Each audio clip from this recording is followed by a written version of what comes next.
آپ نے اس جوہری توانائی کے حامل ملک سے پنگا لیا جو ایک نظریاتی ملک ہے. آپ نے تو اس ملک سے پنگا لے لیا جس کی فوج دنیا کی چند بہترین فوجوں میں سے ایک ہے، پروفیشنلزم کی علامت ہے، بلکہ سمبولک پروفیشنلزم فوج سے آپ نے پنگا لیا. آپ نے یہ سمجھا کہ شاید ہم آئی ٹی میں آپ سے پیچھے ہیں، آپ نے یہ سمجھا کہ شاید ہم سائنس اینڈ ٹیکنالوجی میں آپ سے پیچھے ہیں. پھر کیا دیکھا؟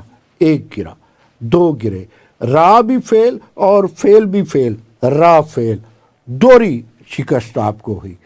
نہ کو چنے پاکستان کی فضائیہ نے، پاکستان کی بحری افواج نے اور نیوی نے ناک کو چنے چبا دیے. پھر آپ کو کیا سمجھ آئی؟ سال گزر گیا، ہم فاتح ہوئے 10 مئی 2025 کو، اور آج ہم سیلیبریٹ کر رہے ہیں وہ فتح. ہم تو وہ لوگ ہیں کہ ہم کیا امن چاہتے ہیں، ہم امن چاہتے ہیں جنگ کے خلاف. اگر جنگ لازمی ہے تو پھر تو ہم کہتے ہیں پھر جنگ ہی صحیح. پھر آپ نے دیکھ لیا کہ آج 2026 کے 10 مئی کو ہم فاتح ہیں. میری قوم کا سر فخر سے بلند ہے، میرے پاکستانیوں میں پاکستانیت ہے. میری تمام سیاسی پارٹیاں، میرے ملک کی تمام سیاسی پارٹیاں دشمن کے لیے ایک صفحہ پر ہیں. ہمارے داخلی معاملات کچھ بھی ہوں، ہمارے سرحدی معاملات کچھ بھی ہوں، ہمارے خارجی معاملات کچھ بھی ہوں، لیکن جب دفاع وطن کی بات آتی ہے تو ہمارے رگ و ریشے میں وطنیت ہے، پاکستانیت ہے، جیسا کہ آپ نے دیکھا. اور آپ تو ہمیں کہتے رہے کہ ہم ایک دہشت گرد ریاست ہے.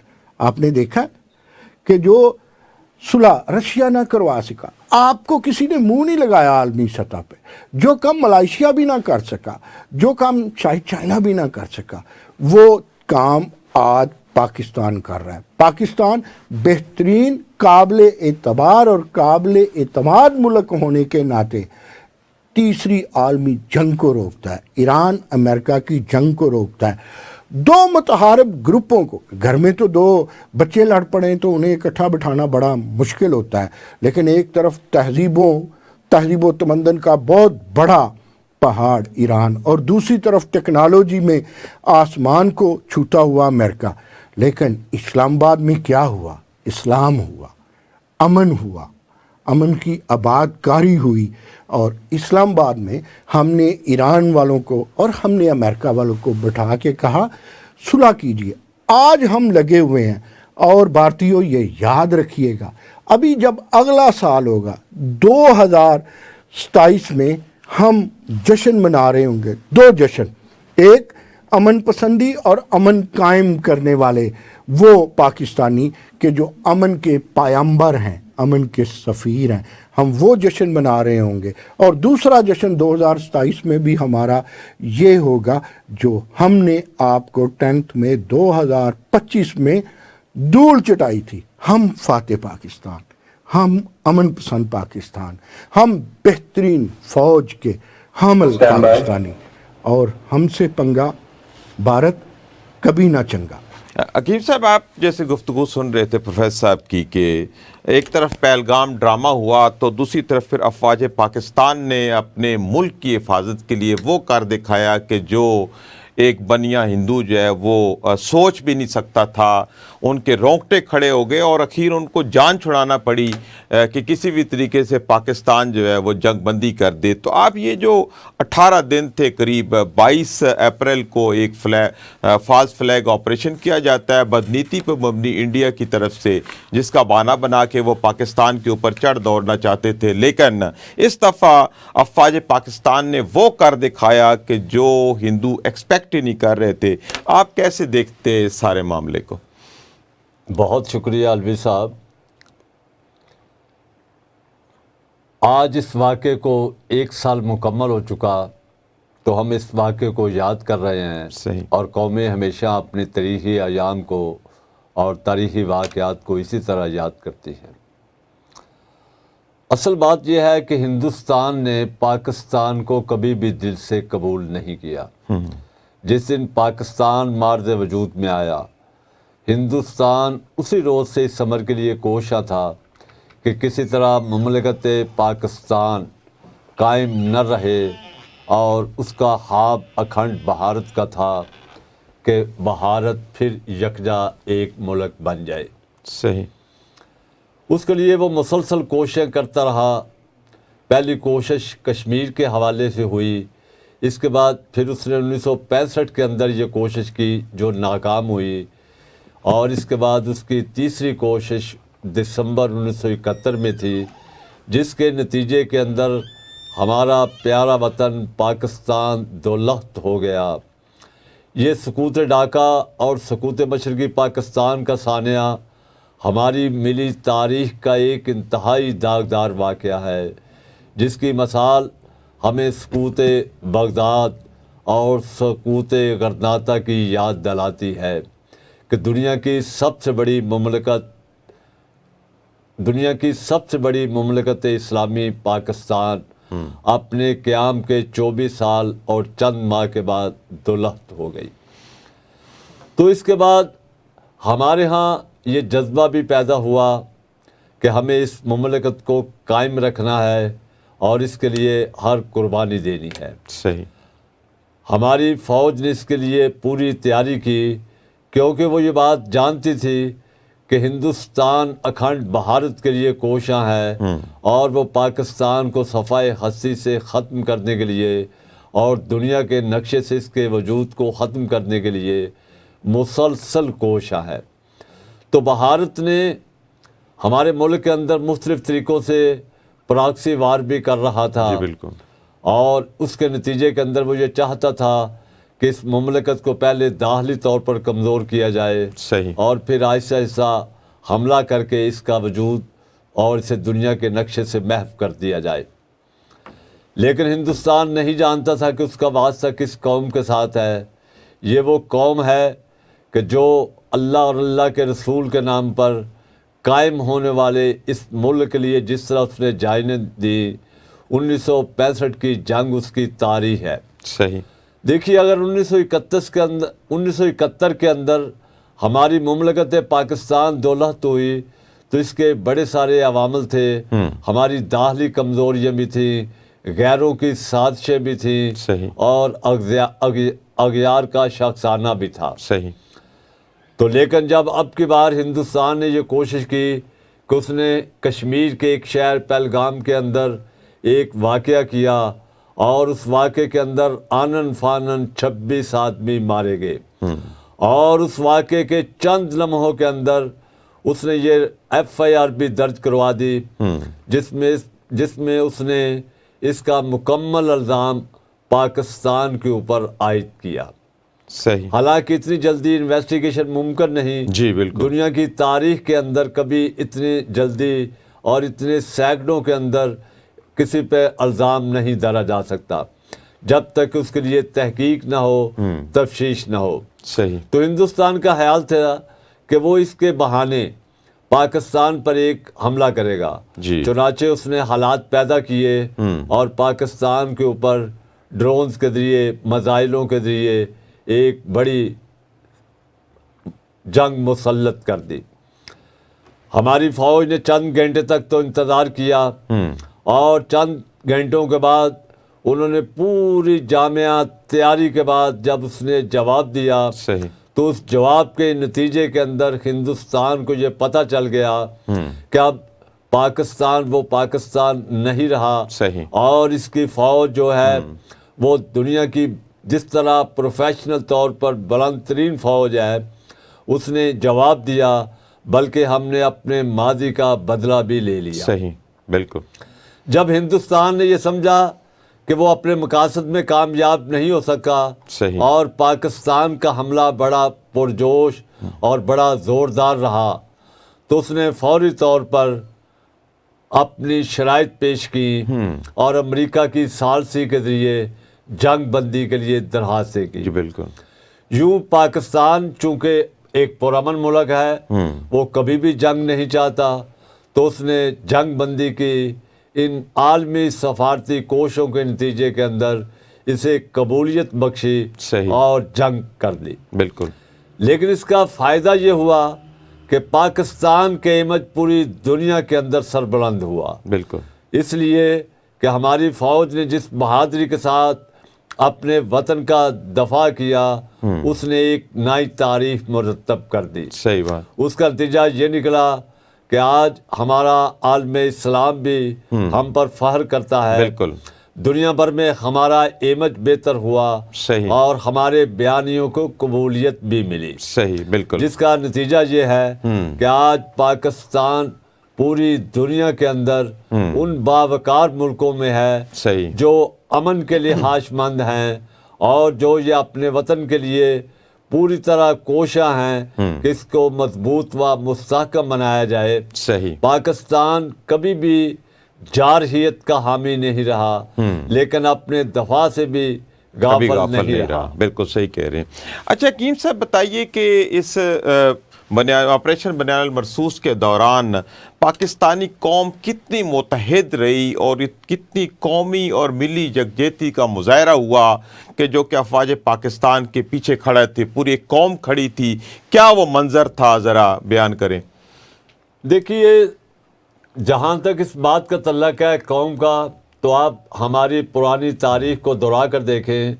وہ 1948 میں کشمیر میں ہونے والی جنگ ہو, وہ 1965 کی جنگ ہو, 1971 کی جنگ ہو, بالکل, یا عالم اسلام میں کہیں بھی کوئی واقعہ ہو تو پاکستانی قوم جو ہے وہ اپنے آپ کو امت واحدہ کا حصہ سمجھتی ہے. بالکل. اور وہ ہمیشہ اپنے ملک کے لیے یکجا ہوئی. صحیح. جب جنگ کا اعلان ہوا اور لوگوں نے دیکھا کہ ہندوستان نے ڈرونز اور میزائلوں سے حملے شروع کر دیے ہیں, صحیح, تو پاکستانی قوم پوری طرح یکجا تھی. صحیح بات. اپنے ملک کے لیے دفاع کے لیے کسی جگہ کوئی تفریق نہیں تھی. صحیح بات. کراچی سے پشاور تک بالکل ہر فرد اس ملک کے قیام, اس کی بقا اور اس کے دفاع کے لیے ایک ہو چکا تھا. صحیح ہے, بالکل ٹھیک ہے.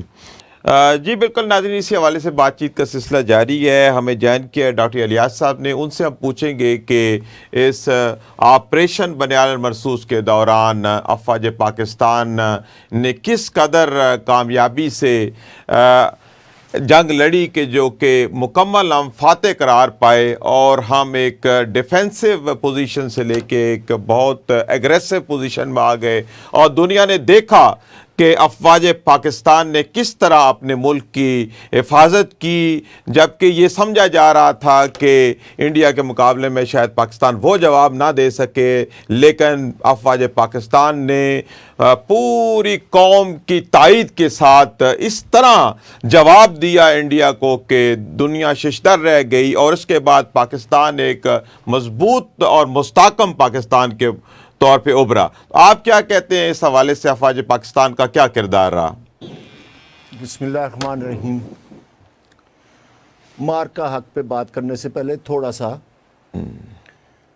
اپنے ملک کی بقا سلطنت کے لیے ہماری عسکری صلاحیتوں کا, ان کی اداروں کا تذکرہ کرنا ضرور سمجھتا ہوں. جی ضروری اس لیے کہ چاہے کشمیر کے لیے اس وقت کی سن 47 میں اگر سچویشن ہو, چاہے سن 65 کی جنگ ہو, سن 71 کی جنگ ہو, چاہے سیاچین کے معاملات ہوں, ہر حالت میں اس دھرتی کے نوجوان اپنے سینے پہ گولیاں کھانے کے لیے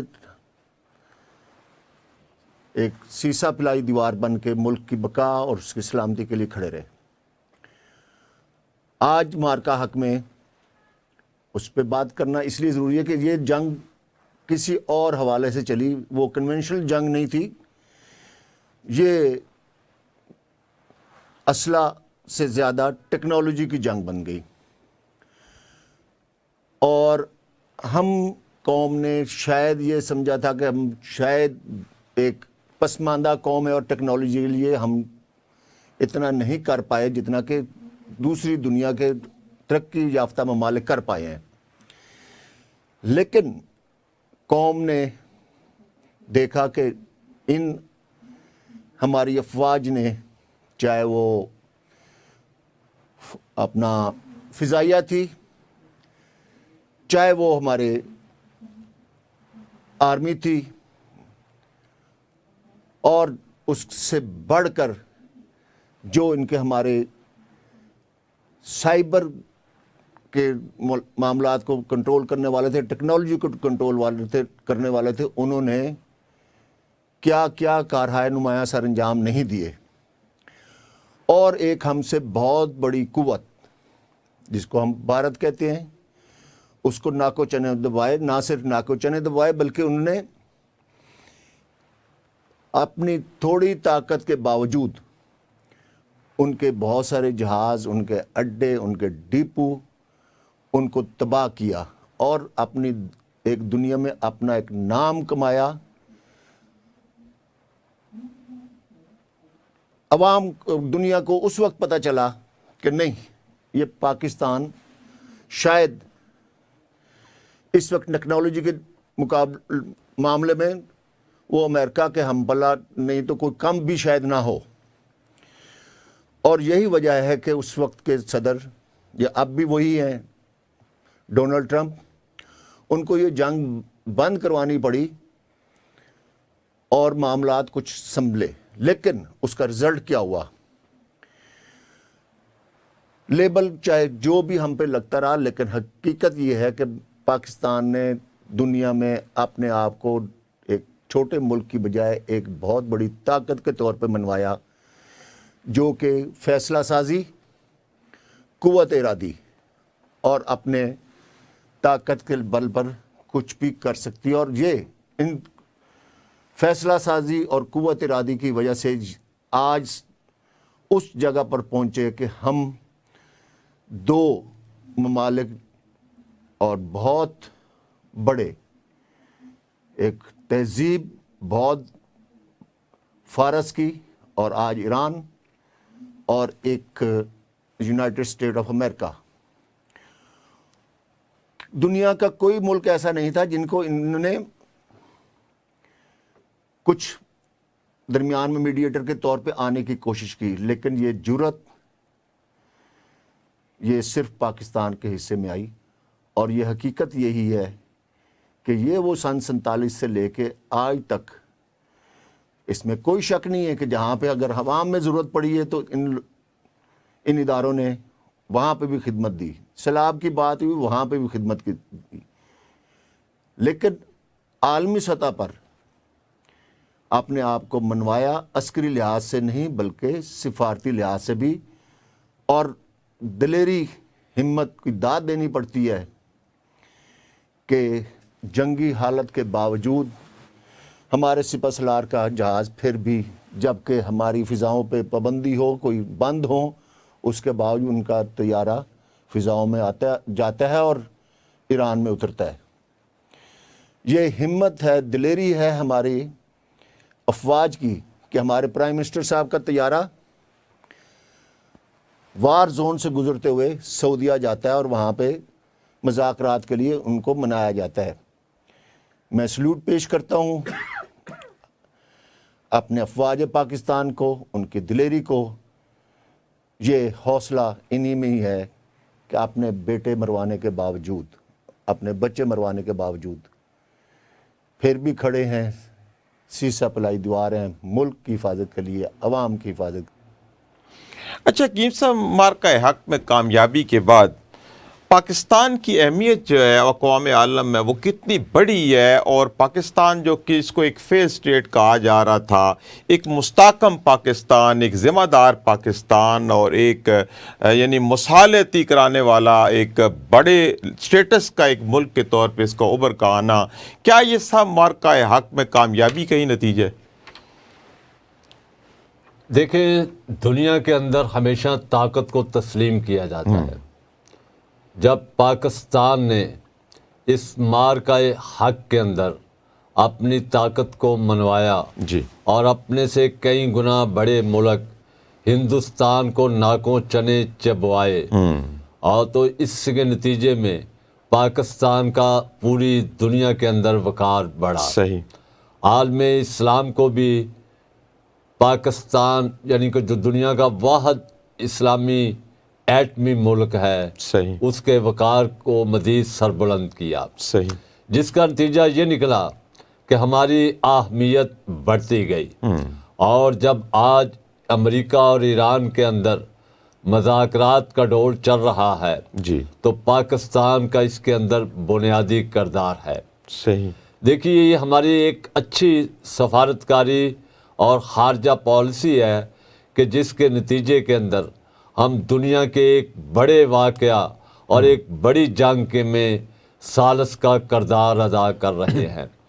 اسی سے قوموں کے معیار بھی بڑھتا ہے صحیح، اور قومیں ترقی بھی کرتی ہیں۔ صحیح، دیکھیے اس کے نتیجے کے اندر جب یہ واقعہ ہوا تو اس سے پہلے ترکی اور وہ مصر کے وزرائے خارجہ بھی یہاں آئے، جی بالکل، ان سے مشاورت کی گئی، ان سے مشاورت کے بعد پھر ایران سے روابط کیے گئے، جی اور امریکہ سے بھی، جی اور اس کے بعد ثالثی کی کوششوں کا آغاز ہوا۔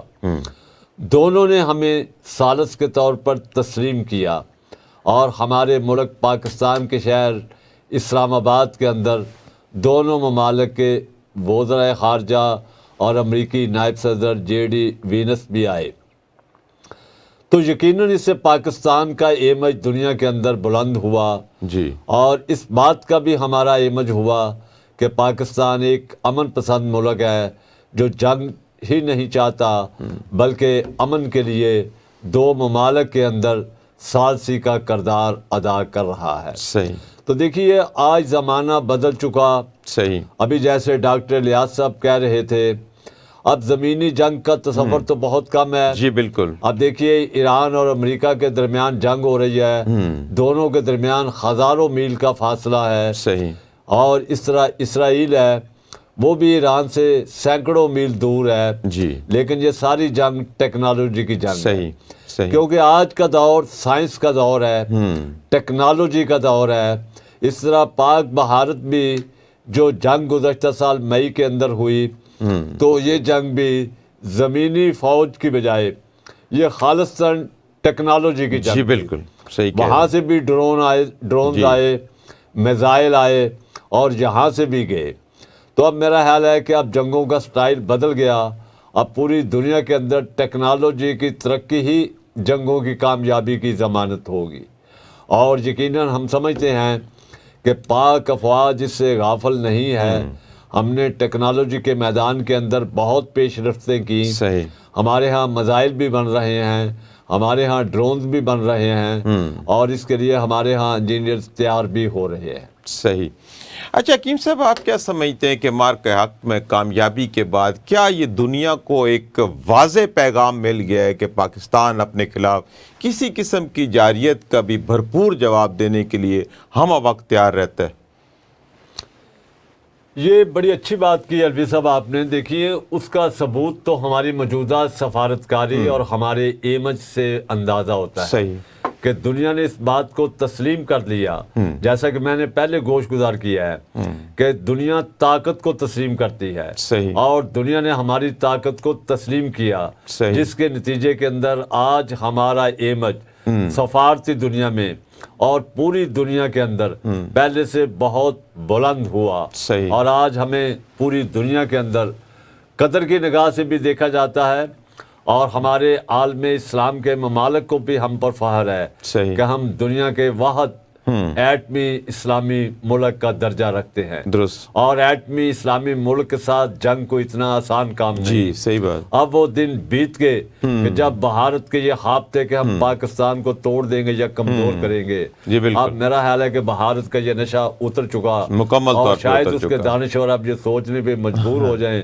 کہ اب پاکستان کے خلاف کوئی کارروائی ممکن نہیں رہی۔ صحیح، جی بالکل ٹھیک ہے حکیم صاحب، آپ نے بالکل ٹھیک بات کی ہے کہ اب انڈیا کو مکمل طور پہ یہ واضح ہو چکا ہے کہ پاکستان کے خلاف ہم کسی قسم کی بھی کوئی جارحیت نہیں کر سکتے۔